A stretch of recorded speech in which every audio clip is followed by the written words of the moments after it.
and so people are going to be watching us, so welcome to those on the live stream. Now, during Peter's talk, you might be thinking, well, actually, I've got some questions. And so we also have a Slido account. For those that know what Slido is, you can go online to slido.com, I think, and there is a code. And so the code is going to come up on the screen. Look at that. So the code on Slido is 937413. So if you go to slido.com and type in that code, then you'll be able to ask questions. If you can't get access to the internet, there is Wi-Fi here. If you go to WA Public, I think, and you should get access to that. If it doesn't work, don't worry, we're going to have bits of paper for you to write down your questions. But if you can access that, then that would be good, because after Peter's talk, opportunity to ask those questions. So type in the questions as Peter's talk goes on. Peter, over to you.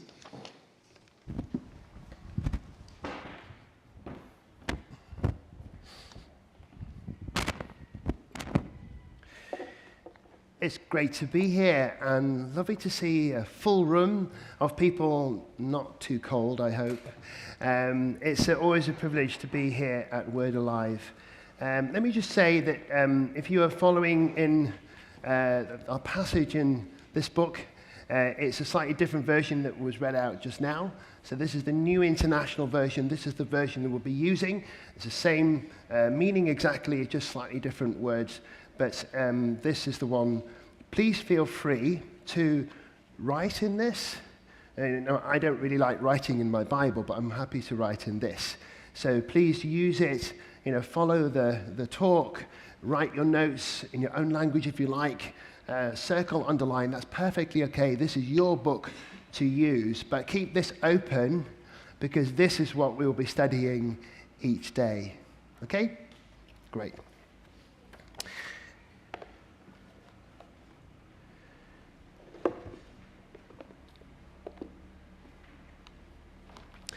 So, the last time we were here in Prestatyn was 3 years ago, and we were in this very marquee, and that was the moment that our daughter, Laura, introduced us to her friend. And her friend, who is a friend from Christian Union University in London, at Word Alive, or immediately after, became a little bit more than a friend. He became her boyfriend, and then fiancé, and then last summer they got married. So this is the wedding day. This is Jeremy and Laura, and we were very, very happy. It was really wonderful. Now, we were really delighted that they got married. But Jeremy stuck with tradition, and he asked me for permission to marry my daughter. Oh, he said, can we go for a walk? I thought, I think something's coming. And so we went for a walk, and he looked a little bit nervous. And then we stopped, and I knew he was wanting to ask me for permission to marry my daughter, but he just kind of stopped, like his pain expression on his face. Please, you know why we're here. So we had a great talk, and it was lovely. And of course, I said yes very happily. Now, why did I say yes happily? Was it because I had no choice? No, it was because I knew he loved her. How do I know that he loved her? Well, couples, when they are dating, are supposed to have a romantic time. They're supposed to kind of go on nice romantic walks and have candlelit dinners for two and talk about nothing and dance to slow music and all that kind of thing. But actually, their period of dating was very tough, very difficult, because I have a bone condition, and Laura has inherited that. And her hips were extremely painful, and so painful she couldn't really move. She couldn't couldn't walk. She couldn't get out of her house. And during her final year at university, she was in terrible, terrible pain, that she had to have like cancer levels of medication. And so Jeremy would come round to her house as often as he could, cycle over, and look after her while he was studying for his finals. And if she needed to move from room to room, he would pick her up. Oh, I picked her up when she was a baby, and he picked her up when she's kind of like 1.74 m or something like that, and he managed to pick her up and carry her around. So I knew that he loved her. Now, if you had asked Jeremy at the time, well, you haven't had a particularly romantic time, do you think all this is worth it? I mean, you're not the one who's suffering pain, she's the one who, why do you join in this pain? Why do you share her pain? Because he loves her. And he would have said it is a privilege to share in her difficulty. And this isn't just my daughter and son-in-law. Lynette and I know this, and lots of people know this. It's not just romantic relationships or marriage. It's any human relationship which is of value, especially parent and child relationship, or even good friends. If we love each other, we share in each other's pain. It is a privilege to share in each other's pain. Why? Because it's worth it. We know that actually involving ourselves in someone's pain deepens the relationship. Now, this week we're looking at part of the Bible which, on the one hand, talks about suffering for being a Christian. But on the other hand, it talks about the incredible joy of following Jesus.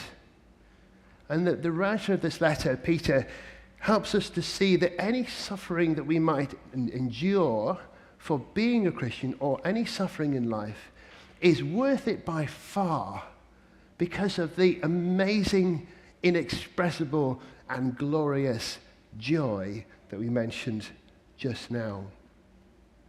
We choose to share in the pain of following Jesus because we know that he shared our pain. That his death on the cross means that he has taken all of our pain on himself, and so we can know that he loves us. If you know nothing else this week, please know that you are dearly, dearly loved. Dearly loved. Now, 1 and 2 Peter, as we've shown in our books, they're actually studying 2 Peter in another part of this conference. And 1 and 2 Peter were written by Peter. I actually wasn't named after Peter. I was actually named because my brothers were learning to read from a book called Peter and James. So that's why I'm called Peter, not because of this Peter. But Peter was one of Jesus' closest and first followers. His real name was Simon, and Peter was a nickname which meant rock or stone, which gives you some idea of his personality. He was a loud, outspoken, rough fisherman, but he was also intensely loyal to Jesus and a natural leader of people. And he wrote this maybe about 30 years after Jesus' death and resurrection in the sort of maybe AD 63. And by this time, Peter had matured into a wise and thoughtful man. And when he wrote these 2 letters, 2 Peter was written much more in his own style. So it has that kind of rough style in the original language.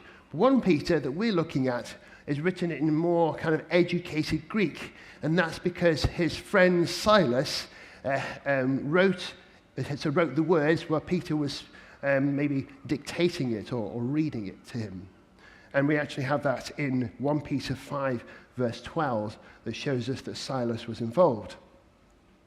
But if you look at verse 1, it says that the original people who received this letter were a large group of Christians spread out over a wide geographical area in what we know as Turkey today. It was an area of lots of different peoples and languages, although they had the common language of Greek, lots of different cultures. But this was also written at the time of the Roman emperors. Now, none of the Roman emperors were nice people, but the emperor at this time was Nero, not Cafe Nero, the real Nero. And Nero was particularly cruel, especially to Christians.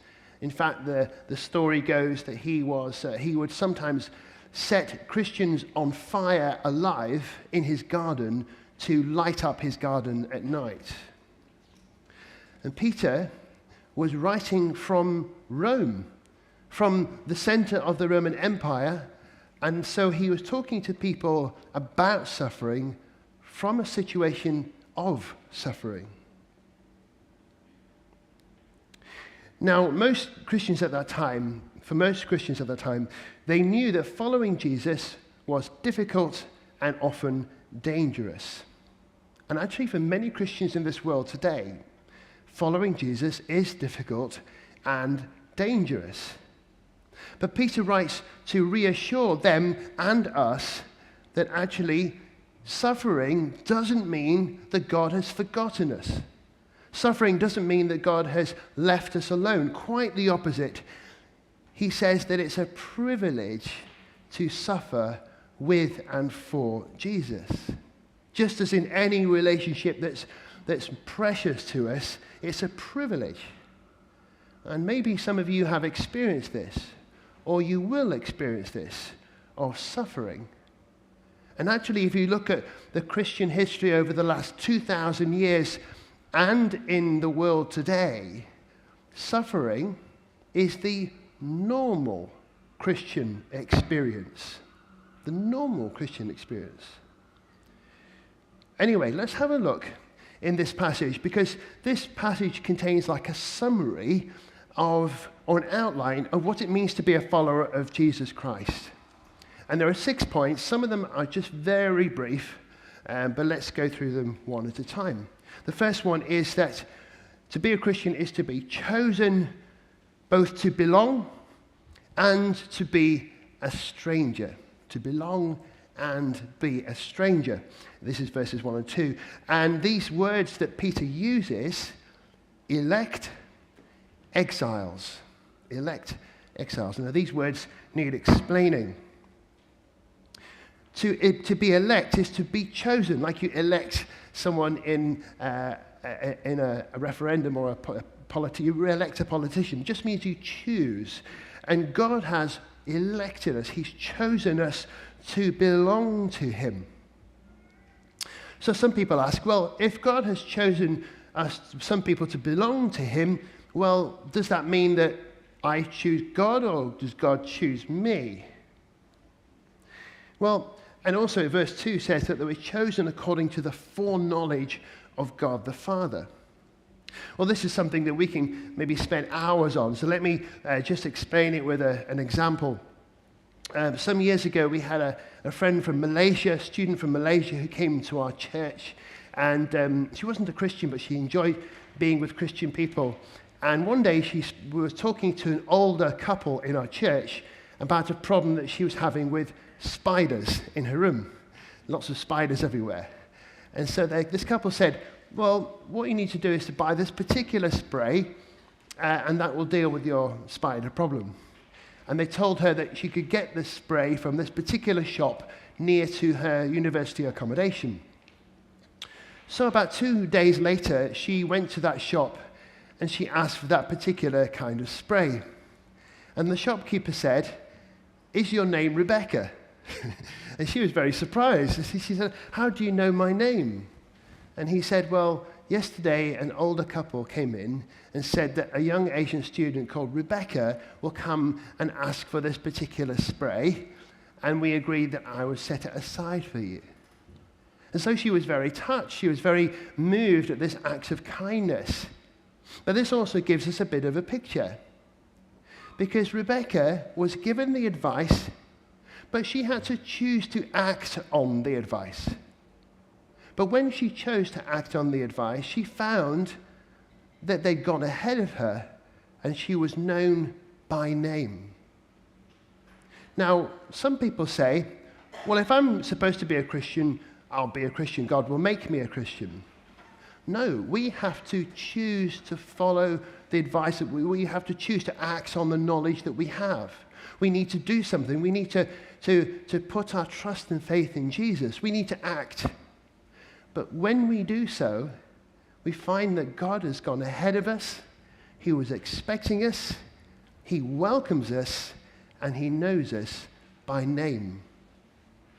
So for some people, they say, well, maybe I just need to wait for God to do something. No, we need to act. We need to make that decision ourselves to follow Jesus.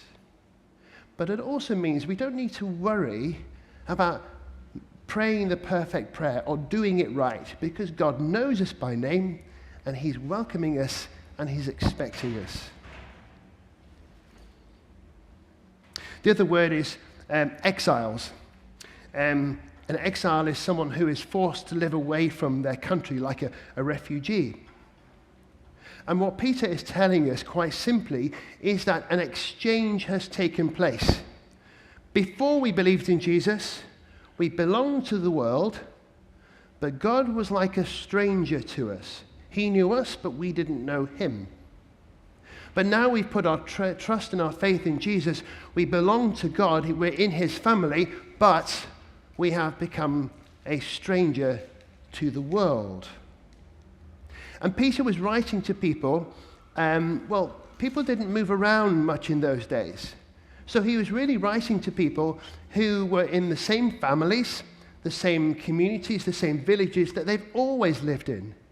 But now, because they didn't sacrifice to the gods that the community sacrificed to, because they lived a different lifestyle, because they belonged to Jesus, it felt like, even in their own families and villages and communities, they were like strangers now. And some of us will face that. And some of us have experienced that, of feeling like a stranger because we are now followers of Jesus.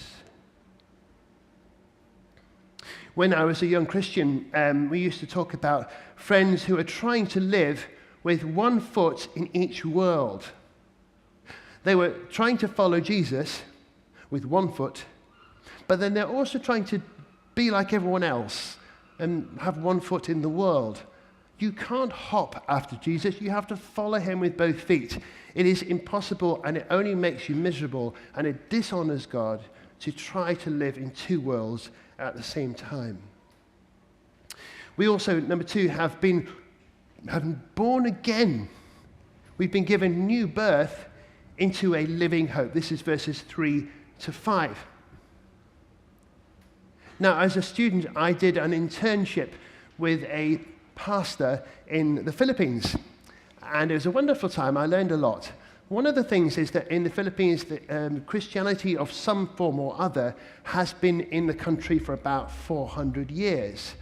So there are lots of kind of Christian-type traditions which are mixed with local beliefs. So to ask whether somebody is a cultural Christian or a real follower of Jesus, people would say, "Ikaw ba isang born again?" Are you a born again Christian? Let's be clear. Becoming a follower of Jesus is becoming a completely new person. Now, not in a future life, now, being spiritually alive now. Now, some of us can remember the day and the time that we were born again. I remember it was February 1988, which is a very long time ago for me. But other people can't quite remember the date, and that doesn't matter as long as you are spiritually alive now. I don't remember being born. Do you remember being born? We don't. But it doesn't worry me because I know that I'm alive now. That's the important thing. It's less important whether you remember the date. What's important is, are we spiritually alive now? Do I have that new life in me now? If you're not sure, rather than spend the week worrying about it, just make sure. Just pray today and make sure that you are in God's kingdom. Talk to your group leaders if you need more information. We're born again into a living hope. That means that we can completely trust Jesus with our entire future. Whatever happens to us, good or bad, we are not victims of our future. We are not victims of a future we cannot predict or control. We know that whatever happens, nothing can separate us from the love of God. We are loved, loved, loved. The third thing is verses 6 to 7. Suffering is part of the deal. In this you greatly rejoice, verse 6, though now for a little while you may have to suffer grief in all kinds of trials. These new believers in Jesus may have maybe struggled with losing money or business. They were really hated or excluded from family or community events. They may have been beaten, tortured, or even executed. We don't live under the Roman Empire now, but nevertheless, people all over the world suffer a whole range of things, from small things to very serious things. Now, since I became a Christian, I have always valued reading stories from what we call the suffering church, people who have suffered greatly for following Jesus. Because those stories of courage and faith really encourage me, but they also help me to realize that though I live in a relatively free country, that actually following Jesus is worth it. And so what we've done this time is to collect stories from former international students or current international students. Some are actually stories of people in this room, but we've disguised all the names from different countries who have experienced different levels of suffering and difficulty. And I think there's 7 little stories. I do recommend strongly that you read those in your own time. They don't take long. Maybe you want to discuss them in your groups or with your friends and gain encouragement and strength from those. You know, sometimes Christians panic when life goes wrong. We think that God has abandoned us. But Jesus never promised that he would save us from suffering. He just said he would be with us in suffering. And in verse 3, he says that we are shielded or protected by God's power. Therefore, we can be happy. How can you be happy when you're suffering? Because we know that God is with us. We know that we are dearly, dearly loved. Nothing, again, can separate us from that. When I became a Christian in my late teens, nearly all of my friends gave up on me, not straight away, but one by one they realized that I was serious about following Jesus, and so they gave up on our friendship. And my parents didn't really understand either, because they were used to a kind of very traditional form of Christianity, and when I talked about being born again, they didn't really understand, and it was quite hard at first. But this is nothing compared to what many people suffer. Instead, in our lives, we have struggled with other things: physical pain, ill health, a son with learning difficulties. Both my parents have died, my sister-in-law. But no matter what we go through, if we have faith to trust in Jesus, we experience him deeper and deeper. So please don't think that suffering means that God is far away. Our faith, verse 7, is of greater worth than gold. The fact that we trust Jesus even when things go wrong or are hard is incredibly precious to him. God loves our faith and trust in him. He calls it of greater worth than gold, which perishes even though refined or purified by fire. So one question to ask this week is my faith made of gold? Is it real? Or is it just on the surface? Is my faith made of gold or paper? When I go through difficulty, it's like going through the fire, and gold is improved with fire, but paper is destroyed. Is my faith made of paper or gold? Number 4, unimaginable joy. Verses 8 and 9. I really recommend today that you find what 1 Peter 1 verse 8 is in your own language and you memorize it. Memorize it. It's a good thing to do anyway, but memorize it word for word in your own language and memorize it and recite it to yourself every day so it becomes part of you. Because this is such an important verse. Though we have not seen Jesus, we love him. And even though we do not see him now, we believe in him and are filled with an inexpressible and glorious joy. Sound a bit more joyful. Peter, the writer, had seen Jesus. He'd spent 3 years living alongside him. He had seen him die and rise from the dead and go back into heaven. But Peter writes to people like you and me who have not seen him with our eyes, but he says that you, me, have a tangible, real, touchable experience of Jesus, which is just as real, Peter says, as I have, having spent that time in his physical company. Isn't that amazing? And I know, my wife knows, and many of our friends know, that you can know Jesus truly, actually, in reality, and you can know his joy without seeing him. And it's hard to explain how, but there's an ongoing two-way relationship that happens every day. That's what he's talking about here. I have a little mnemonic, little memory device that we can look at this week.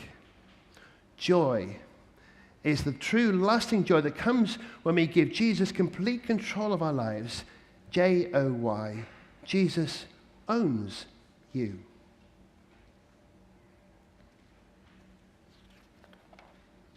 Number 5, very briefly, don't have time to look at this, verses 10 to 12. These verses just explain that this is not a new thing, that this has not just come, just arrived. You know, so often our families and our friends are worried about kind of new religions and new ideas. This is not new. Not only has Jesus come 2,000 years ago and millions of people have followed Jesus before, but actually before that, God predicted Jesus coming long, hundreds of years before he came. This is not an accident. This was God's plan all along. So in conclusion then, verses 13 to 16, there's the word therefore, and that means whatever we have learned up to now, this is what we do. Let's look back at what we've looked at so far. Firstly, we are chosen by God to belong to him. We used to belong to the world, and God was like a stranger to us. But now we belong to God. But that sometimes means that it really means that the world is like we are strangers in it. Secondly, this has happened through a direct and real experience of God being born again, having a new life with new desires, being a new person with new purpose, new direction, and a new hope. Thirdly, wonderful as this new life is, we know that suffering is part of the deal. Suffering for being a Christian is usually part of the deal. We don't look for suffering, we don't try to suffer, but if God allows it, he uses it to test and show that our faith is made of gold, not of paper. Fourthly, any difficulty that we experience is nothing compared to the incredible, lasting joy we have in Jesus today and forever. The world is looking for happiness. The world is looking for joy. It can only truly be found in Jesus, and we have it.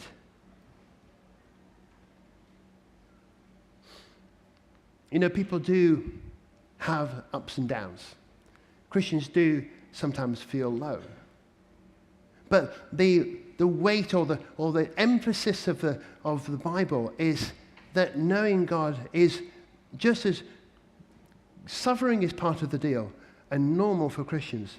Joy is the normal Christian experience. This is not a new idea. This is not a new religious movement. God predicted this a long time ago. But therefore, lastly, we need to live differently. And it says we need to do something about our evil desires. We need to live a holy and pure life. Now, some of us will be very aware of our own evil desires. We all have them, whether we admit them or not. Some of us know that they come out in our relationships and how we act in our relationships or broken relationships. Sometimes they come across in things that we say or things that we watch. It comes out in our internet history or in all sorts of things. Sometimes it's very obviously evil. Sometimes it's just stuff that people do every day which we don't call evil, but is. Every selfish desire, self-centeredness, pride. And these things not only control us, but they destroy our relationship with other people and with God. Therefore, Peter is inviting us to a relationship with Jesus, so the closer we are with him, the closer, the more holy and pure we are. But also, the more holy and pure that we live, the closer we get to Jesus and the more joy we have. Jesus died on the cross to free us from those things. When I was a teenager, I thought, I hope I grow out of these evil desires, and I didn't. I actually got worse. But it was only Jesus that set me free. And we don't get rid of bad desires by meditation or force of will. Only Jesus can break the power of those things and set us free to love him. And so our love for him, our joy in him becomes bigger and greater than any of those other things that we desire. So what Peter is telling us is that an exchange has taken place. Before, we belonged to the world, but Jesus was like a stranger to us. Now, we belong to him, but we are strangers in the world. Therefore, we must act as people who belong to him. We must therefore turn away from those things that controlled us before. We lived as if we belonged to the world, and we now belong to Jesus, and we follow him with both feet.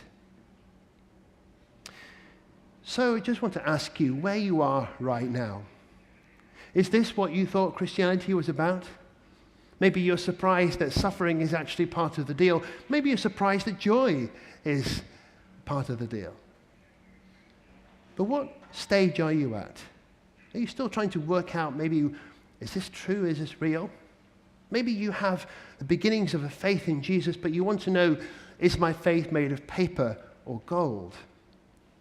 Or maybe you are a follower of Jesus today and you love him, but you just want to make sure that you're following him with both feet. So whichever stage you're at this week, please use this time not only to talk to your group leaders and people and your chalet accommodation, talk to me, Roland, Lynette, Penny, but also mostly talk to God and ask him to help you to follow Jesus more faithfully and to know that joy, which is so wonderful that we cannot express it in words. Let me pray.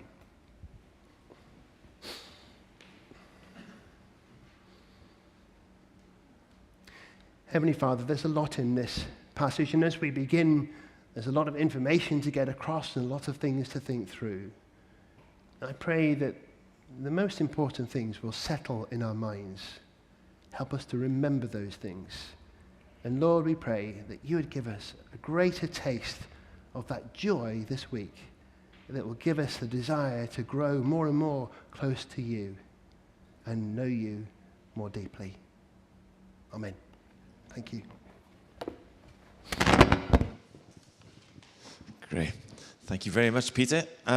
Well, Peter's not going away, really, because he's now going to answer some questions. So the QR code is now going to go on your screen. If you're not able to access the QR code, if you'd like paper and pens to write down your questions, if you could put your hands up for paper and pen. Otherwise, please look at slido.com. So put your hands up if you'd like paper and pen to write the questions down. Otherwise, let me just quickly go here. So just give you a few moments. The way that Slido works is that you can either write your own question, or you can go on there, look at the questions that are there, and vote for the one you like the most. And they go then higher up the list. Because the way we're going to do it is we're actually going to ask the questions in the order that you have voted. So just going to give you a few moments just to do that. And also, is anyone here not signed up for the small groups and would like to sign up? You don't have to sign up now, but if anyone here is coming back at 2 o'clock that hasn't signed up and would like to sign up now, you can put your hands up or just turn up at 2 o'clock. Okay? You can chat to us. Let me just quickly... 97. Great. Who would like a pen?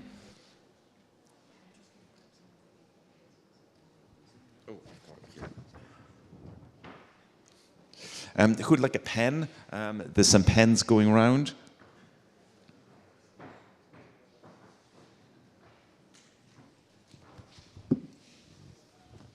Okay, let's begin. First question, how do I know I'm growing in faith? How do I know I'm growing in faith?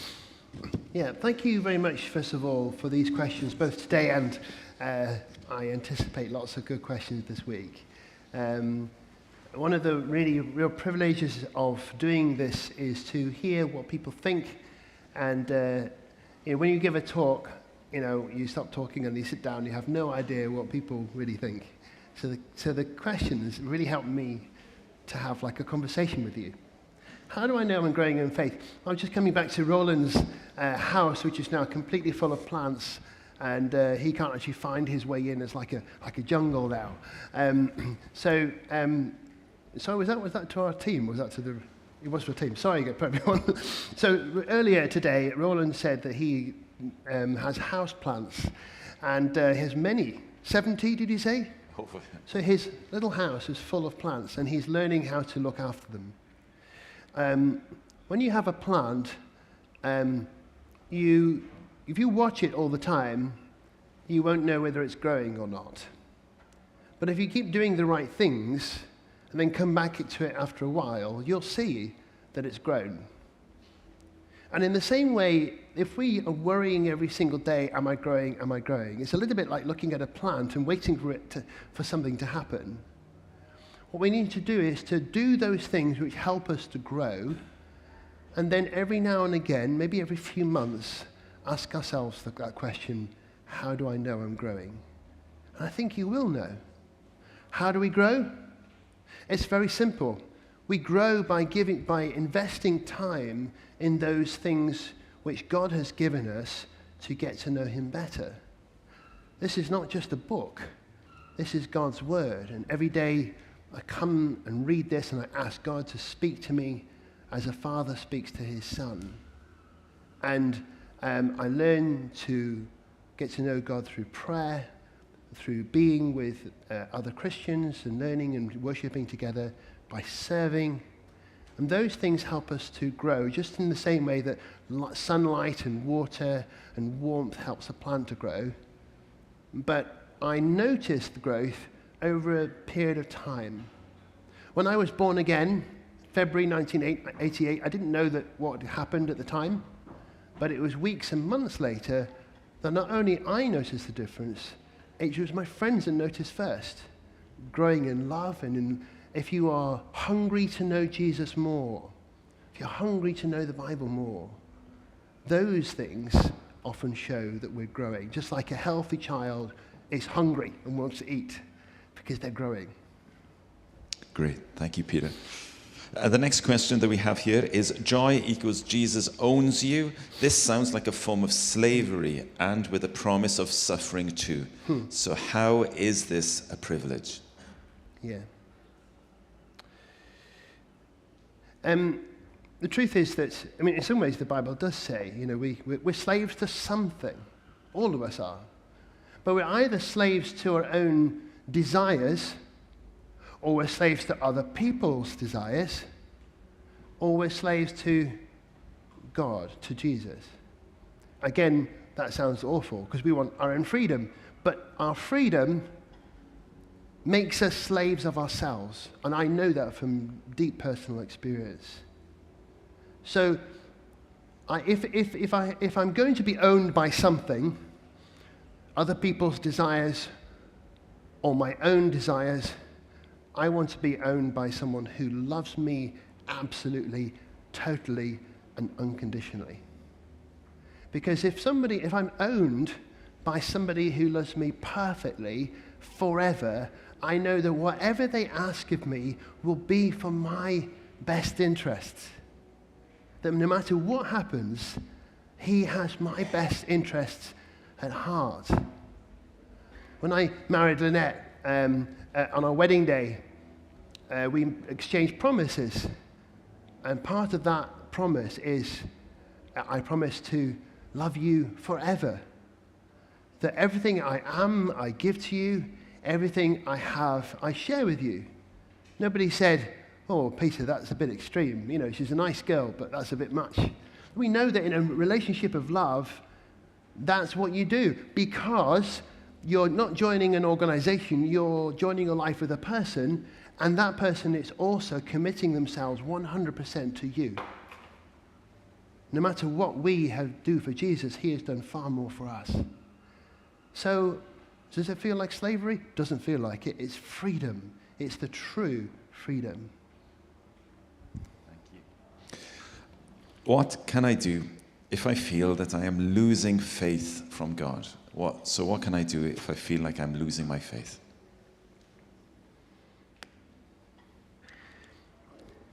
That's a common experience. It's something that I have experienced too, at times. The question is, I don't know what's behind that question, and so if I don't say the right thing, please forgive me. But if you're going through a difficult time, sometimes it's just simply a case of holding on, saying, I don't understand, but I trust you anyway. I don't understand, but I trust you anyway. But sometimes there's a reason why our faith is failing. And that could be because we thought that God would do this, and he hasn't done this, whatever it is. We have friends who really want to get married, and they haven't got married yet.